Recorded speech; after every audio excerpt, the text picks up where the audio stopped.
ഒരു ദിവസം 24 മണിക്കൂർ പോരാന്നുള്ള അഭിപ്രായക്കാരാണോ നിങ്ങൾ? നിങ്ങൾ ഒരുപാട് പണിയെടുക്കുന്നുണ്ടാവും, എന്നാലും നിങ്ങൾക്ക് ഒന്നിനും സമയം തികയാത്തൊരവസ്ഥ. ആര് നിങ്ങളോട് ചോദിച്ചാലും നിങ്ങൾ ബിസി ആയിരിക്കും. നിങ്ങൾക്ക് ഒരു കാര്യത്തിന്, ഒരു കല്യാണത്തിന് പോകാനും സമയം ഉണ്ടാവില്ല. നിങ്ങളുടെ വീട്ടുകാർക്കും പരാതിയായിരിക്കും, നിങ്ങൾ എപ്പോഴും തിരക്കാണല്ലോ, വീട്ടിലെ കാര്യങ്ങൾ ഞങ്ങൾ ഓടി ഇരിക്കാൻ സമയമില്ലല്ലോ. അതേസമയം നിങ്ങളെ പണിയൊന്നും തീരുന്നുണ്ടാവില്ല. ആ ഒരു തോന്നലായിരിക്കും നിങ്ങളുടെ ഉള്ളിൽ. എന്നാൽ ഇതിനൊക്കെ നിങ്ങൾ ഈ വർക്ക് ചെയ്യുന്നതിന് അനുയോജ്യമായിട്ടുള്ള രീതിയിലുള്ള ഒരു വരുമാനവും നിങ്ങൾക്ക് വരുന്നുണ്ടാവില്ല. അപ്പോൾ നിങ്ങളൊന്ന് ആലോചിച്ച് നോക്കൂ, ഈ ലോകത്തിൽ ഏറ്റവും സക്സസ്ഫുൾ ആയിട്ടുള്ള ആളുകൾക്കും 24 മണിക്കൂർ തന്നെയല്ലേ ഉള്ളൂ. അതെങ്ങനെയാണ് പോസിബിൾ ആവുന്നത്? ഒറ്റ റീസണേ ഉള്ളൂ, അതിന് ടൈം മാനേജ്മെൻറ്റ് തന്നെയാണ്. നല്ല ഇഫക്റ്റീവായിട്ട് നമുക്ക് ടൈം മാനേജ് ചെയ്യാൻ അറിയാത്തത് കൊണ്ടാണ് നമ്മൾ ഇതേപോലെ കഷ്ടപ്പെടുന്നതും എന്നാൽ അതിനുള്ള ഒരു ഔട്ട്പുട്ട് നമുക്ക് കിട്ടാത്തതും. നിങ്ങൾ ചെയ്യേണ്ട ഒരു കാര്യം എന്ന് പറയുന്നത്, നിങ്ങൾ ഉറങ്ങുന്നതിൻ്റെ മുന്നേ നിങ്ങളുടെ ഫോണൊന്ന് എടുത്തിട്ട് നിങ്ങളുടെ സ്ക്രീൻ ടൈം ഒന്ന് നോക്കുക ആ ദിവസത്തെ.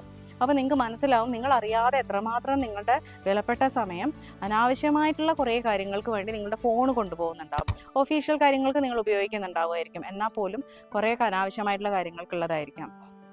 രണ്ടാമത്തത് നിങ്ങൾ ആലോചിക്കേണ്ടത്, നിങ്ങളുടെ ഈ വർക്കും കാര്യങ്ങളൊക്കെ നിങ്ങൾ വളരെ ഓർഗനൈസ്ഡ് ആയിട്ട് പ്ലാൻ ചെയ്തിട്ടാണോ ചെയ്യുന്നത് എന്നുള്ളതാണ്.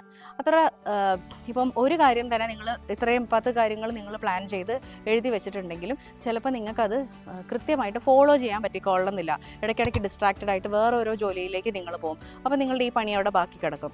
അപ്പോൾ അത് നിങ്ങൾ നോക്കണം, ആ പ്ലാൻ ചെയ്ത പോലെ നിങ്ങൾക്ക് കൃത്യമായിട്ടുള്ള ആ ഒരു ടൈം ലൈനിൽ നിങ്ങൾക്കത് ഇംപ്ലിമെൻറ്റ് ചെയ്തെടുക്കാൻ പറ്റുന്നുണ്ടോ എന്നുള്ളത്.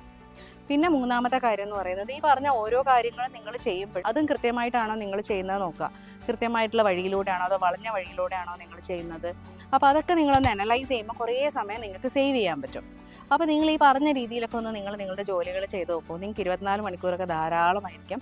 നിങ്ങൾക്ക് നിങ്ങളുടെ ഫാമിലിയുടെ കൂടെയും പാർട്ടിക്ക് പങ്കെടുക്കാനൊക്കെ ഒരുപാട് സമയം ഉണ്ടാവും. ഫാമിലിയുടെ കൂടെ ഇരിക്കുമ്പോഴൊക്കെ വളരെ റിലാക്സ് ആയിട്ട് നിങ്ങൾക്ക് അവരുടെ കൂടെ എൻജോയ് ചെയ്യാൻ പറ്റും.